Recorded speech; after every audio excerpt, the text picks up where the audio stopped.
شرور أنفسنا ومن سيئات أعمالنا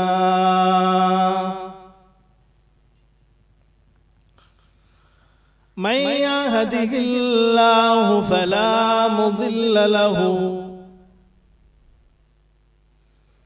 ومن يضلله فلا هادي له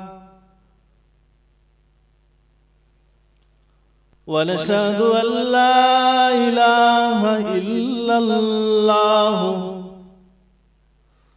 وحده لا شريك له ونشهد أن سيدنا وحبيبنا ومولانا محمدا صلى الله عليه وسلم صلى الله عليه وسلم عبده ورسوله أما بعد فيا أيها الهاجرون رحمكم الله وقال الله تعالى في كلامه المجيد والفرقان الحميد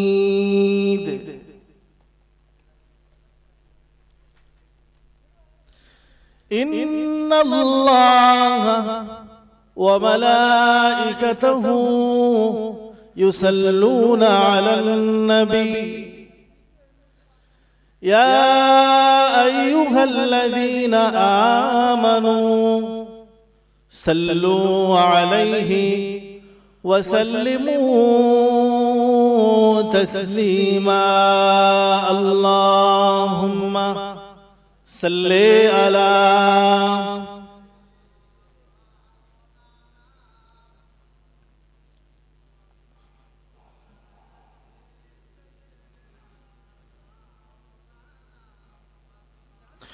اللهم صل على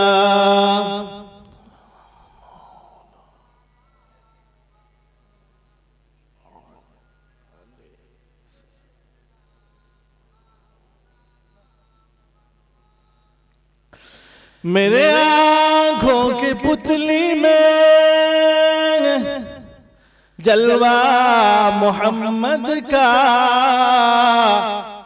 मेरे दिल की आईने में नक्शा है मोहम्मद का कोई जन्नत में जाएगा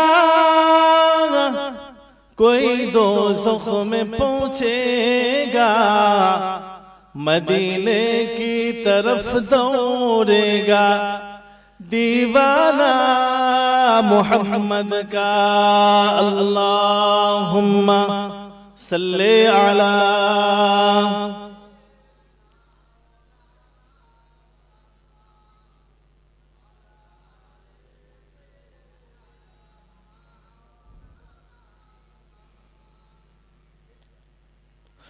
पैगंबरों का रोज़ा दिखा दे खुदाया दरे मुदद से मिला दे खुदाया शराबे मोहब्बत पिला दे खुदाया पैगंबरों का रोज़ा दिखा दे खुदा अल्लाहुम्मा सल्ले अला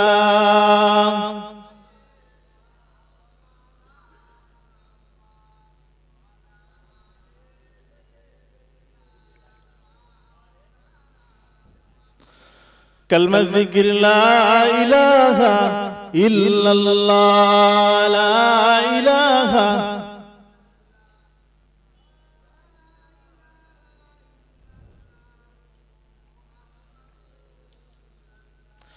لا مقصود إلا الله لا موجود إلا الله لا مطلوب إلا الله لا محبوب إلا الله بولو لا إله إلا الله لا إله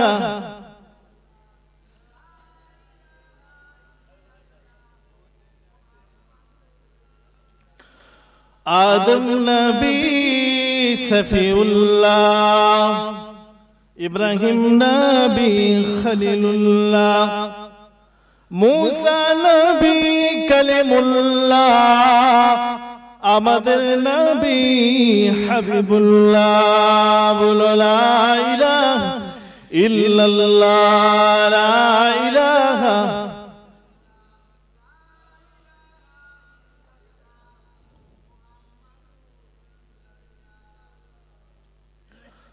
प्यारे हाजिराने मजलिस श्रद्धेय आज के सभार सम्मानीय सभापति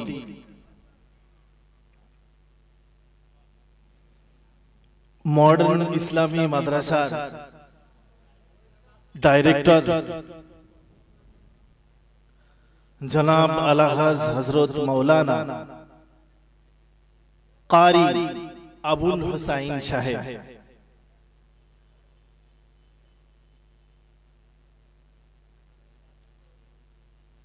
मंचे उपविष्ट महासम्मानीय बर्तमाने एकदम सरासरि आमादेर संगे जुक्त जनाब अलहाज आशरफ आली सरदार साहेब आमार सामने बसे थाका नेरुली ग्रामबासी तथा दूर दूरान्त थेके आगत मेहमान दूरे अवस्थिता धार्मिका पर्दा नशीना ममतामयी मा ओ बोनेरा सकलके जानाई आमादेर मॉडर्न इस्लामी माद्रासार शिक्षक छात्र कमिटी सभार पक्ष थेके आंतरिक शुभेच्छा ओ मोबारकबाद।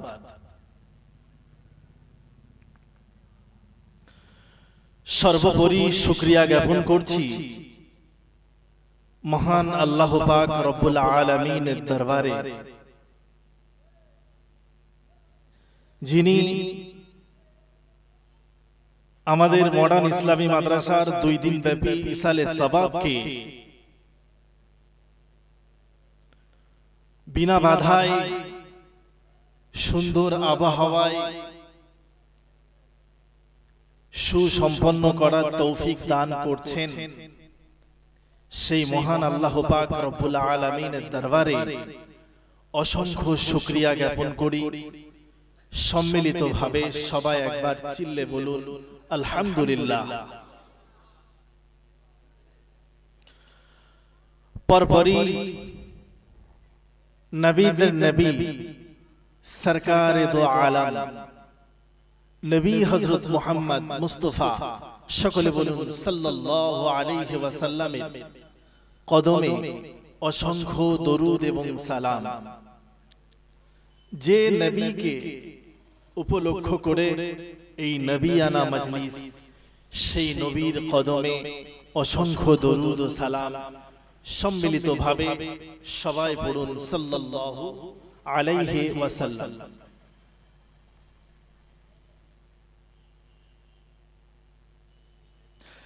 দেখুন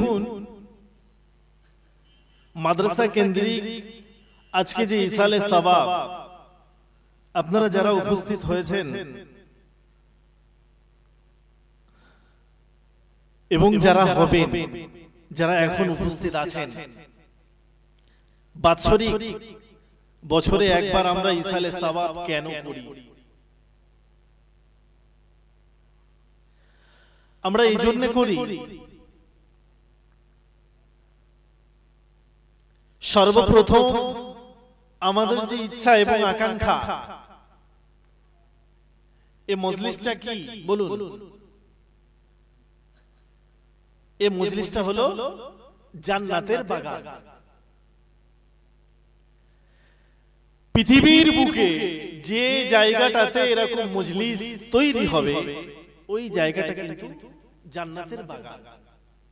যে জায়গায় হাদিস, কোরআন, ইজমা কিয়াস দিয়ে ওলামায়ে কেরামগণ আলোচনা করবে, মানুষ বুঝবে, সেই জায়গাটা জান্নাতের বাগান। আল্লাহর রাসূল বলছেন, ইন্না যিকরি আউলিয়াইল্লাহি তানজিলুর রাহমাহ। জোরে বলেন সুবহানাল্লাহ। যে জায়গাটাতে আল্লাহ পাকের নেককার বান্দাদের আলোচনা হয়, জীবন আদর্শ আলোচনা হয়, সেই জায়গাটাতে আমি আল্লাহর রহমত বর্ষণ করি। জোরে বলেন সুবহানাল্লাহ।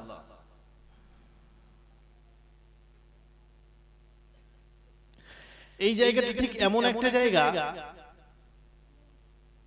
এখান থেকে যেমন হাদিস শরীফ থেকে আপনাকে শুনতে হবে, তেমনি কোরআন থেকে শুনতে হবে, তেমনি আপনাকে পূর্ববর্তী মানুষগুলো কিভাবে তাদের জীবনকে কাজে লাগিয়ে আল্লাহ পাকের প্রিয় হয়েছিলেন, সে কথাও আপনাকে অবগত হতে হবে।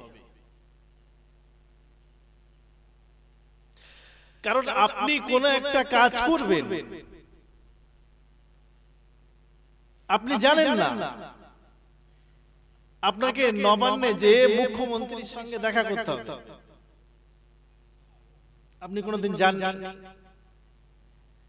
না, গেলে আপনার কাজটা মিটবেও না।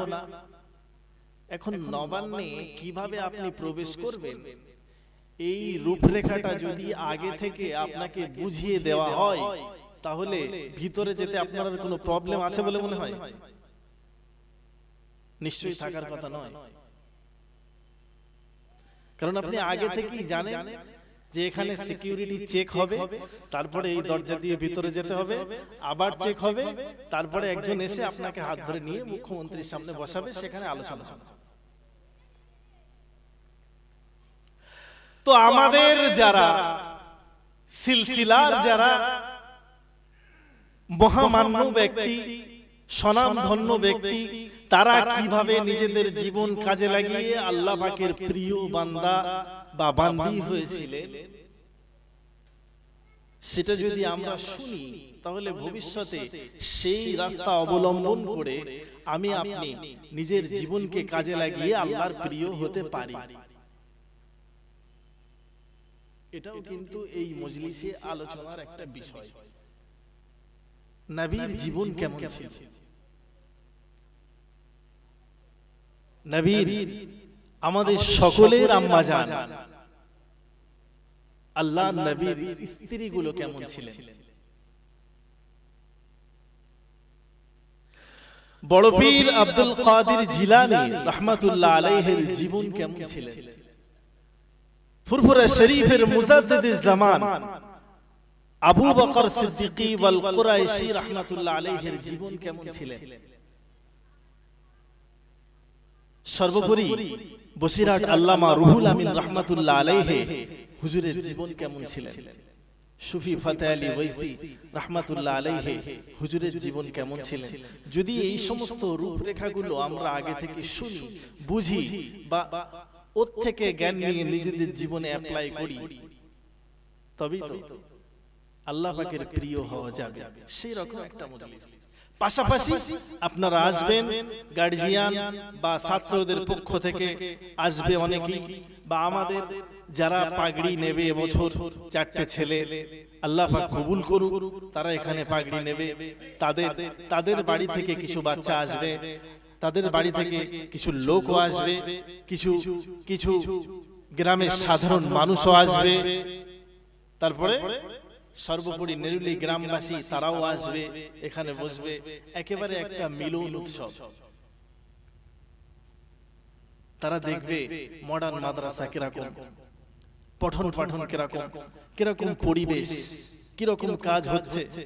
যখন আমরা আপনাদের কাছে যাচ্ছি তখন তো হাত পেতে চাইছি দেন, কিন্তু আপনাদের টাকাগুলো নিয়ে আমরা খেয়ে ফেলছি, কি কি করছি সেটা আপনারা দেখবেন না।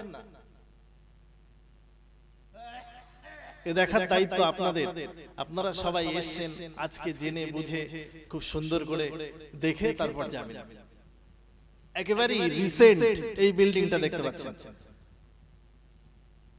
খুব বেশি দিনের কথা না, একেবারে 23 সালের ভিতরে 2-5 মাসের ভিতরে মাশাআল্লাহ আপনারা দিচ্ছেন এবং আপনারা আরো দেবেন। এই সমস্ত কাজগুলো যে আমরা করছি, মাদ্রাসা যিনি হেড পদে আছেন সকলে জানেন মাওলানা আবুল হোসেন সাহেব। আচ্ছা বলুন, আপনি আপনার জীবন দিয়ে চেষ্টা করুন, আপনার জীবন দিয়ে আপনি মিলিয়ে দেখুন যে আপনার জীবনে আপনার পুরো উপার্জিত টাকা দিয়ে কত টাকা আপনি দিনের রাস্তায় খরচ করতে পারবেন। 2 লাখ, 5 লাখ, এমন মানুষ আছে 50,000, আরো এমন মানুষ আছে 30,000, এমন অনেক মানুষ পাওয়া যাবে 2,000, 1,000, 500 টাকা। বুঝতে পারেন? কারণ আল্লাহ সম্পদ সবাইকে সঠিকভাবে দেননি। কাউকে করেছেন কোটিপতি, কাউকে করেছেন ফকির, কাউকে করেছেন গরিব, কাউকে করেছেন মধ্যবিত্ত। কি বলে? কিন্তু এই যে মানুষটা নিজের জীবনকে বাজি রেখে হাজার প্রতিকূলতাকে মাথায় নিয়ে এমন একটা সুন্দর প্রতিষ্ঠান তৈরি করেছে, যে জায়গাতে প্রতি বছর কিছু বাচ্চা সমাজে হাফেজ হয়ে বার হবে, সমাজে সেবা করবে, দিলে সেবা করবে। এখান থেকে আপনার বাড়ি কিছু কিছু বাচ্চা এখানে পড়াশোনা করে দিন সম্পর্কে তারা শিখবে, তারা এখান থেকে আলেম হবে। আচ্ছা, এই দায়িত্বটা এই গোটা নেরুলির গ্রামের ভিতরে আল্লাহ পাক একজনকে দিয়েছে, সেটা হলো মাওলানা আবুল হোসেন সাহেব। যারা এখানে উপস্থিত আছেন, আপনারা যদি কিছু কিছু করে দেন, এই দায়িত্বটা ছিল আপনার। এই দায়িত্বটা কার ছিল? আপনার। কারণ আপনি একজন মুসলিম, আপনার দায়িত্ব ইসলামের প্রসার করা, আপনার দায়িত্ব ইসলাম কিভাবে সুনিশ্চিতভাবে পৃথিবীতে থাকবে তার একটা নিরাপত্তা ব্যবস্থা করা। কিন্তু সেই দায়িত্বটা ওই বাচ্চা মতো ছেলেটা, কত বছর বয়স? 33, 34 কি 35? ওই ছেলেটা, আপনাদের ঘরের ওই ছেলেটা এই দায়িত্বটা কাঁধে তুলে নিয়েছে। মন খুলে বলেন, একটু তাকবীর দেন তো। নারে তাকবীর, নারে তাকবীর। জনাব হুজুর কিবলা, জনাব হুজুর কিবলা সিলসিলায়ে ফুরফুরা শরীফ, নারে তাকবীর। ভাই, যারা এখনো মজলিসে উপস্থিত হননি, এদিকে ওদিকে আছেন, ঘোরাফেরা করছেন, একটা সুসংবাদ দিচ্ছি। ফুরফুরা শরীফ থেকে হুজুর কিবলা এই মাত্র তাশরীফ নিয়ে এসেছেন। আপনারা এদিকে ওদিকে যারা আছেন সকলে মজলিসের ভিতরে চলে আসুন, দেরি করবেন না। হুজুর কিবলা এসে গিয়েছেন, অযথা সময় নষ্ট করবেন না, ওঠাউঠি করবেন না, সকলে বসুন, যথা সময় হুজুর কিবলা আসবেন।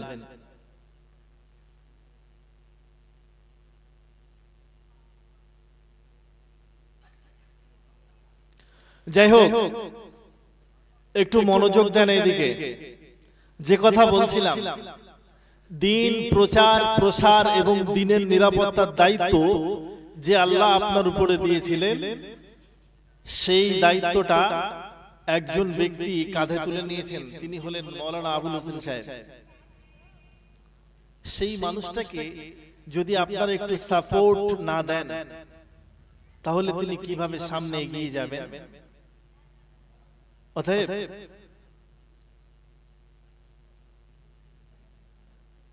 তাকবীর দেন, নারে তাকবীর, নারে তাকবীর, নারে তাকবীর।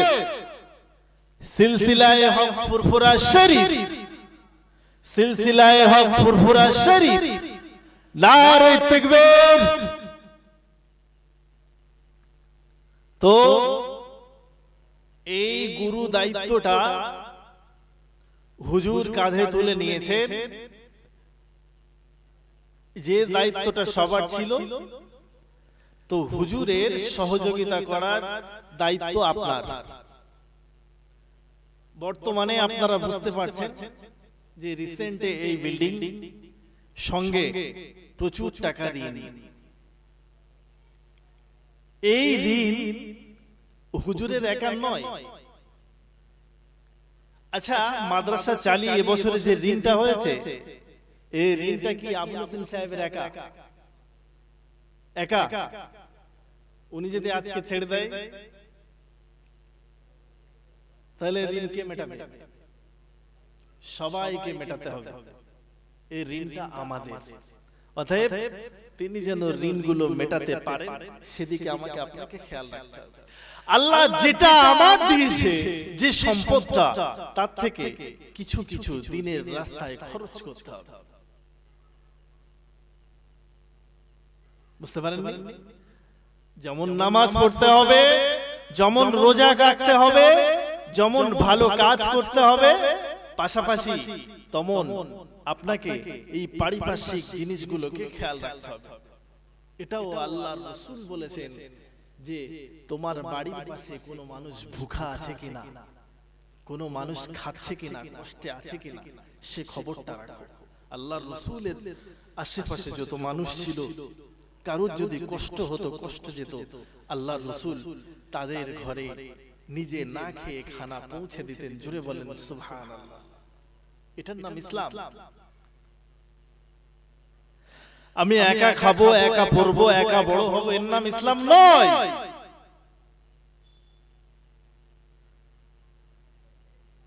আল্লাহ আপনাকে টাকা দিয়েছে, তাই যদি আপনাকে না দিয়ে যে মানুষটা কষ্টে আছে তাকে দিত, আর সেই জায়গাটায় আপনার রাখত। আল্লাহ তো সবই পারে। অতএব এই হিসাবটাও আপনার 16 আনা করতে হবে। যতদিন না পর্যন্ত আপনি কমপ্লিটলি একজন মুসলিম হিসাবে গণ্য হচ্ছেন, ততদিন, তার আগে যদি আপনি মরে যান, খবর আছে। বুঝতে পারেন?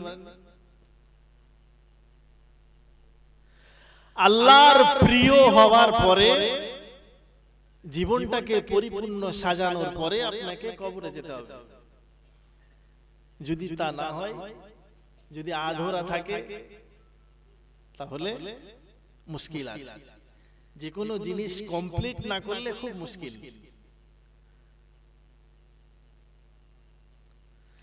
তো একজন পরিপূর্ণ মুসলিম হতে গেলে তার ভিতরে কি কি কোয়ালিটি থাকা দরকার? শুধুমাত্র নামাজ পড়লে আর রোজা করলে আর বড় জামা পরলে, দাড়ি থাকলে ব্যাস মুসলমান? মুসলমান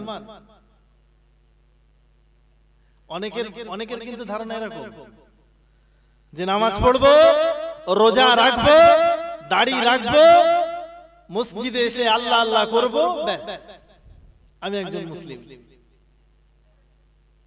না, আপনার দ্বারাতে মুসলিম বিরোধী কোন কার্যকলাপ হচ্ছে কিনা, আপনি চগলখড়ি করছেন কিনা, আপনি কাউকে কষ্ট দিচ্ছেন কিনা, আপনি মুনাফিকি করছেন কিনা, এসব গুলো দেখার দায়িত্ব আপনার। যেমন নামাজ পড়তে হবে, পাশাপাশি আপনাকে দান সদকাও করতে হবে, পাশাপাশি আপনাকে ইসলামের সার্বিক বিষয়ে খেয়াল রাখতে হবে, পাশাপাশি আপনাকে পরনিন্দা পরচর্চা থেকে দূরে থাকতে হবে, পাশাপাশি আপনাকে ইসলামের সার্বিক উন্নয়নে অংশগ্রহণ করতে হবে, পাশাপাশি আপনাকে নামাজও পড়তে হবে, রোজাও রাখতে হবে। সব কিছু মিলিয়ে আপনি একজন মুসলিম। দেখেছি বর্তমান সমাজে এই ভেকধারী মুসলিম এত পরিমাণ বেড়েছে, চিন্তা করতে পারবেন না। মানুষটা মসজিদে আসে, 5 ওয়াক্ত নামাজ পড়ছে, জিকির আজকার করছে, রাস্তায় যখন চলছে হাতে তাসবিহের দানা টকাস টকাস করে পড়ছে, সব ঠিক আছে। কিন্তু মানুষটা যদি কোনো জায়গায় কোনো মানুষের একটু খুঁত পায়, সেখানে বুড়ো আঙুল ঢুকিয়ে মোটা চালা করতে একবারও ভাবে না।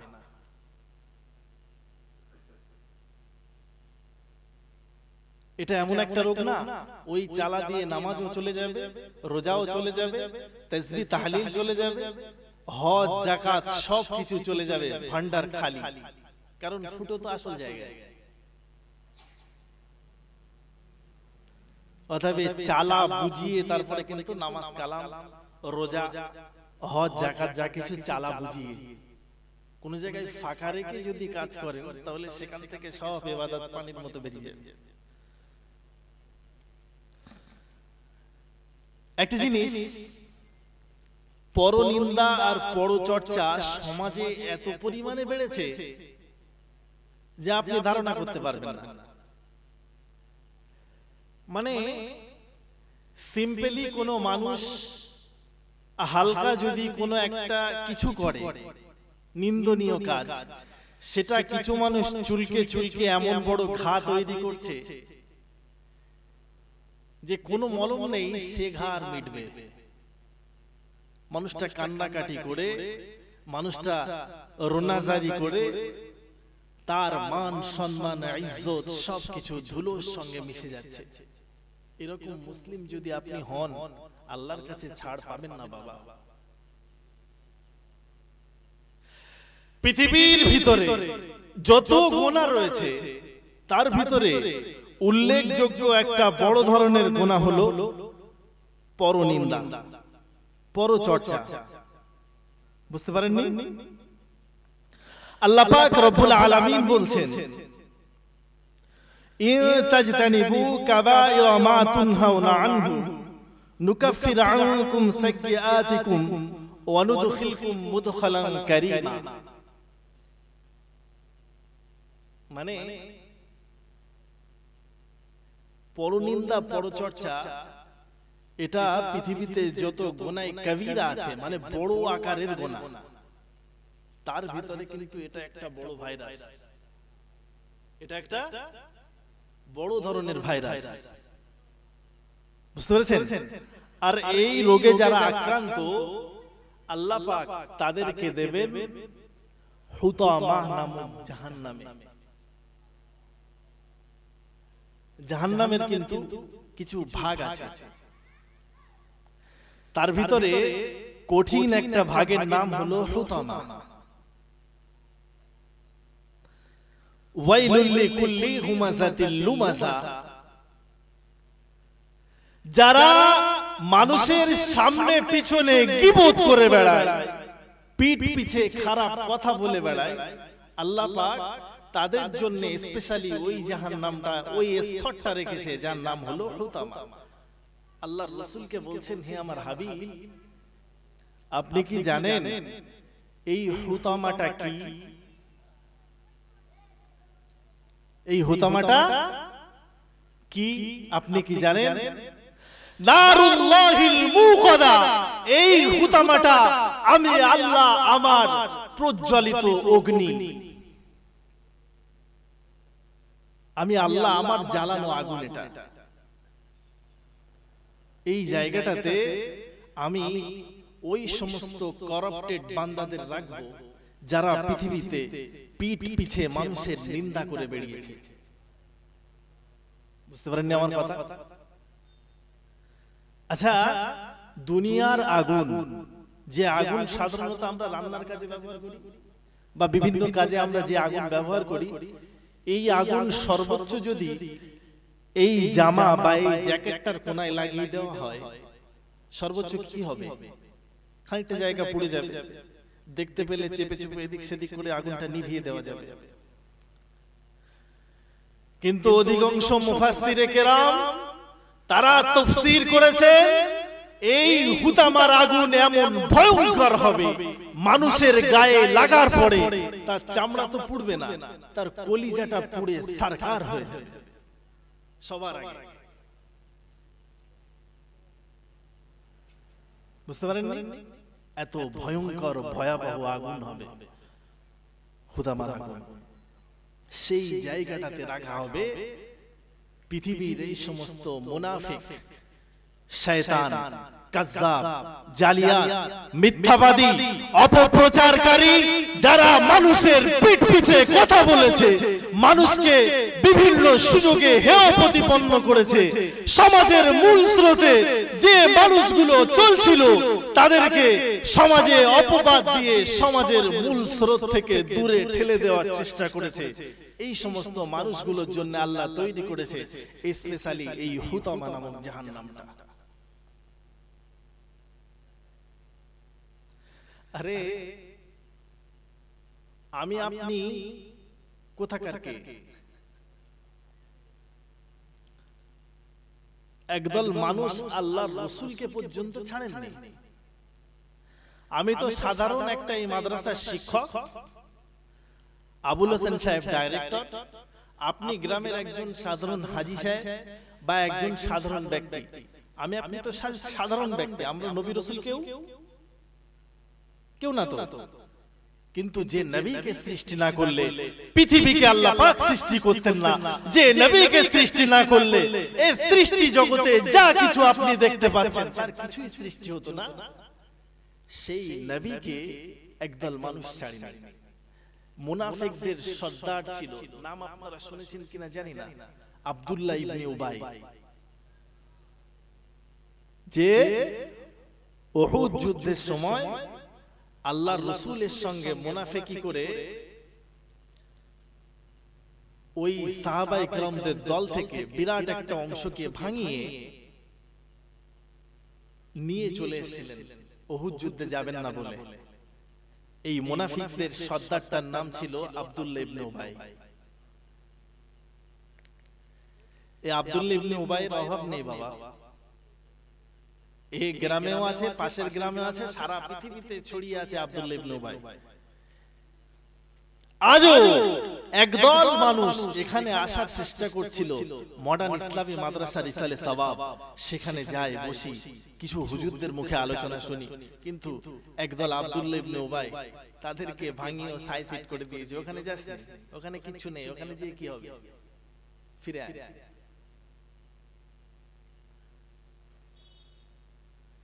এই আব্দুল্লাহ ইবনে উবাই আল্লাহর রাসূলকে তো ছাড়েননি, সাথে সাথে আল্লাহর রাসূলের প্রিয়তমা স্ত্রী আম্মা জান হযরতে আয়েশা সিদ্দিকা রাদিয়াল্লাহু তাআলা আনহাকেও ছাড়েননি।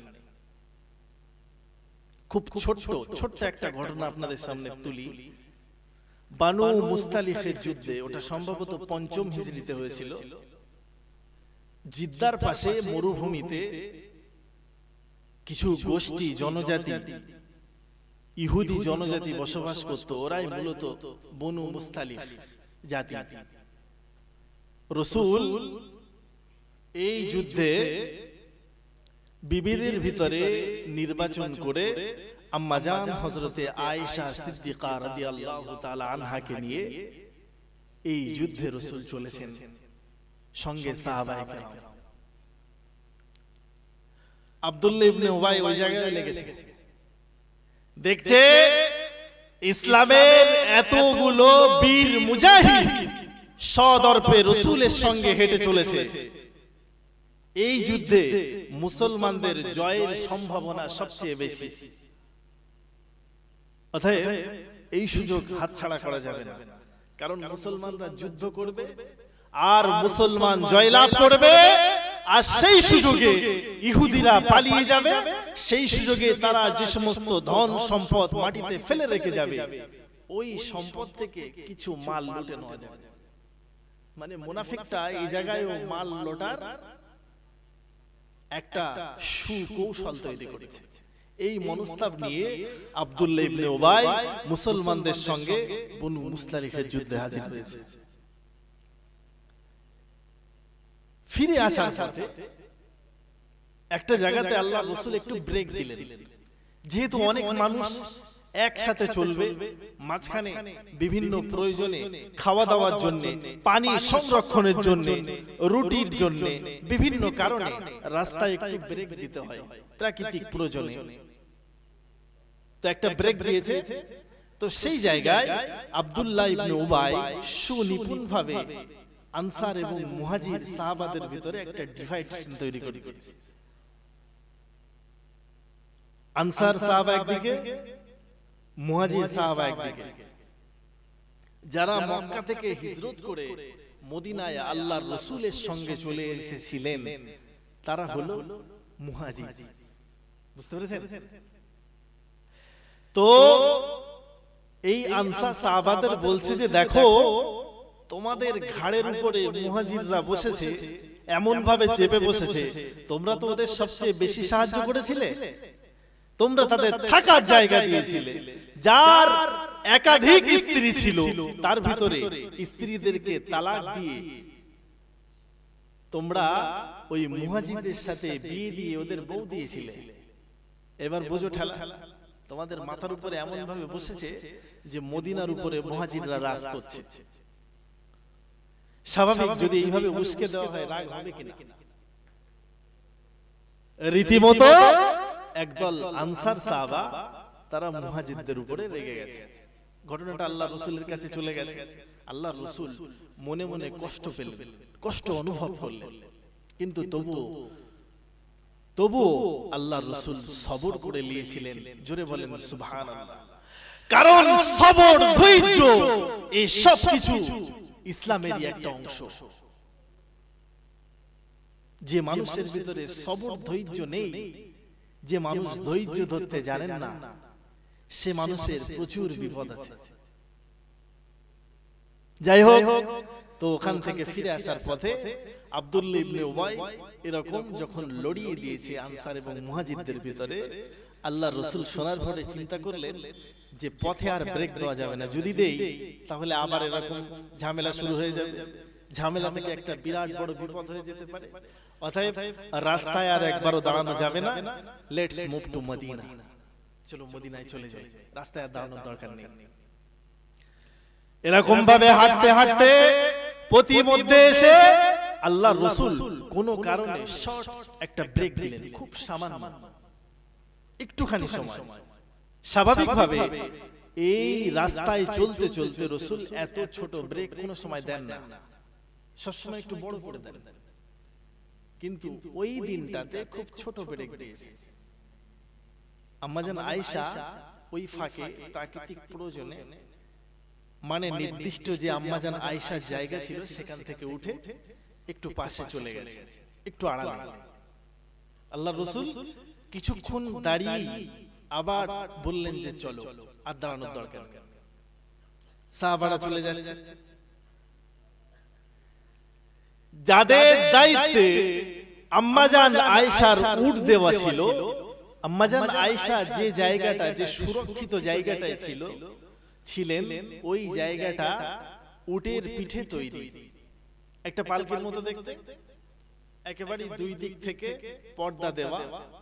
বুঝতে পেরেছেন? আগে মেয়েদের ঠিক এরকম পর্দার ভিতরে করে নিয়ে যাওয়া হতো, ঠিক সেরকম ভাবে আম্মাজান আয়েশাকেও পালকির ভিতরে নিয়ে যাওয়া হয়েছিল। তো দুই দিক থেকে কাপড় ফেলা আছে, সেহেতু যে সাহাবাদের দায়িত্বে ছিল উটটা, তারা মনে করেছে যে আম্মাজান উটের উপরে ওই সুরক্ষিত জায়গাতে আছে, ওরা রীতিমতো উট নিয়ে চলে গেছে। আম্মাজান আয়েশা কাজ মিটিয়ে এসে দেখেন যে কেউ আর ওই জায়গায় নেই। বুঝতে পারেন? ফাঁকা জায়গা, মরুভূমি, চারিদিকে ধু ধু বালু, আর কিছু নেই। ওই জায়গাতে রাসূলের প্রিয়তমা স্ত্রী আম্মাজান আয়েশা শুধু একা। আম্মাজান আয়েশা খুব সাহসী ছিলেন।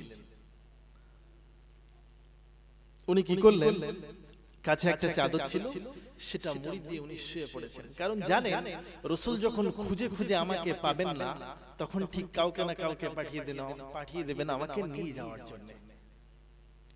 যথারীতি তাই হলো। আল্লাহর রাসূল যে জায়গাটা ব্রেক দিতেন সেখানে চলে যাওয়ার পরে একজনকে নিযুক্ত করতেন, যে এসে ওই জায়গাটা দেখে যেত যে মুসলমানদের ফেলে যাওয়া কোনো জিনিস ওই জায়গায় পড়ে আছে কিনা। যথারীতি সেদিনও একজন সাহাবার দায়িত্বে ছিল, যার নাম ছিল সাফওয়ান ইবনে মুআত্তাল। এই সাহাবা এসে দেখে যে ওই জায়গাতে কেউ একজন চাদর মুড়ি দিয়ে শুয়ে আছে। তো উনি তখন জিজ্ঞাসা করলেন, কে? পর্দার ভিতর থেকে আওয়াজ আসলো, আমি আয়েশা। তখন সাহাবা শুধু বলছেন, লা হাওলা ওয়ালা কুওয়াতা ইল্লা বিল্লাহ। আপনি কেন এখানে? ইন্না লিল্লাহি ওয়া ইন্না ইলাইহি রাজিউন। কি হলো আপনার? কি এমন বিপদ হলো? একা কেন? তো সব গুছিয়ে বলার পরে সাফওয়ান একেবারে নিজের উট থেকে নেমে আম্মা জানকে ওখানে নিয়ে খুব সুন্দরভাবে সম্মানের সঙ্গে, যেহেতু তিনি উম্মাহাতুল মুমিনিন, সেহেতু যথাযথ সম্মানের সঙ্গে আল্লাহর রাসূলের কাছে পৌঁছে দিলেন। দেখে ফেলেছে আব্দুল্লাহ ইবনে উবাই, চারিদিকে রটিয়ে দিল যে নিশ্চয়ই সাফওয়ানের সঙ্গে আয়েশার কোনো গোপন সম্পর্ক ছিল। জোরে বলেন নাউজুবিল্লাহ। মুনাফিকটা বুঝতে পারছেন? এমন সুনিপুণ ভাবে মুসলমানদের ভিতরে আগুন জ্বালালো যে আগুন নেভানোর কোনো রাস্তা সেই মুহূর্তে ছিল না। ঘটনাটা যখন আমার আপনার নবী, দয়াল নবী, নূর নবী জনাবে মুহাম্মদ মুস্তাফা সাল্লাল্লাহু আলাইহি ওয়াসাল্লামের কানে গেল, আল্লাহর রাসূল স্বাভাবিকভাবে একেবারে দুমড়ে মুচড়ে গেলেন। হুজুর খুব চিন্তায় পড়ে গেলেন। কথাটা কিন্তু খুব ভাইটাল, কোন সাধারণ মানুষের বিরুদ্ধে নয়, যিনি স্বয়ং নবী তার নামে অভিযোগ। কি করবেন? সেই মুহূর্তে আল্লাহ পাকের তরফ থেকে কোনো ফায়সালাও আসলো না।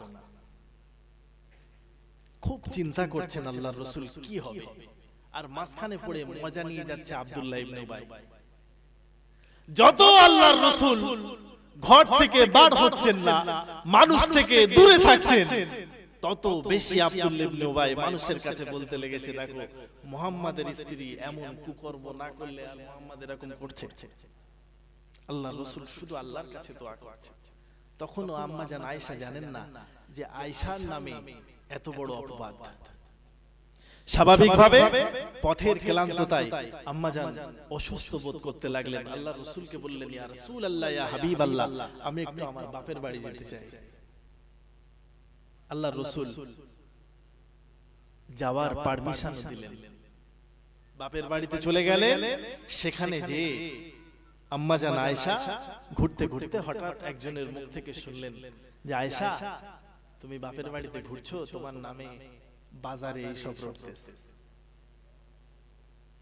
আম্মা জান ওই সময় খুব কান্না করতে লাগলেন যে, আল্লাহ আমি তো কিছুই করিনি, পৃথিবীর সমস্ত মানুষ যদি আমাকে দোষী বলে, আমি আয়েশা তো জানি আমি আয়েশা একেবারেই পবিত্র। জোরে বলেন সুবহানাল্লাহ। অতএব পৃথিবীর মানুষ হাজার শত্রুতা করে, তারা আমি আয়েশা আমাকে কোণঠাসা করার জন্য, আপনার নবীকে অপমান অপদস্থ করার জন্য গোটা পৃথিবীর মানুষ চেষ্টা করে, যদি নবীর নামে, নবীর স্ত্রীর নামে অপবাদের যদি শেষ সীমা অতিক্রম করে, আল্লাহ আপনি তো জানেন আমি আয়েশা কোনোদিন কাজ করিনি। অতএব আল্লাহ আপনি কোনো না কোনো ভাবে আপনি আপনার নবীকে এবং আমাকে সাহায্য করুন। একে অসুস্থ, তাতে এই কথা শুনে আম্মা জান কাঁদতে কাঁদতে কাঁদতে কাঁদতে আরো বেশি অসুস্থ হয়ে পড়লেন। ঘটনার তীব্রতা এমন একটা জায়গায় পৌঁছালো, প্রায় 38-39 দিন পার। বারবার শুনে শুনে শুনে শুনে আল্লাহর রাসূলও চলে গেলেন হযরতে আবু বকর সিদ্দিক রাদিয়াল্লাহু তাআলা আনহুর বাড়িতে, যে আয়েশাকে বলছে, আয়েশা তোমার দ্বারাতে যদি কোনো ভুল হয়ে যায় আয়েশা, তুমি আল্লাহর কাছে তওবা করো, কারণ ঠিক ওই পিরিয়ডটাতে ওহী আসাও বন্ধ। একটু তাকবীর দেন, নারে তাকবীর, নারে তাকবীর, নারে তাকবীর। জনাব হুজুর কি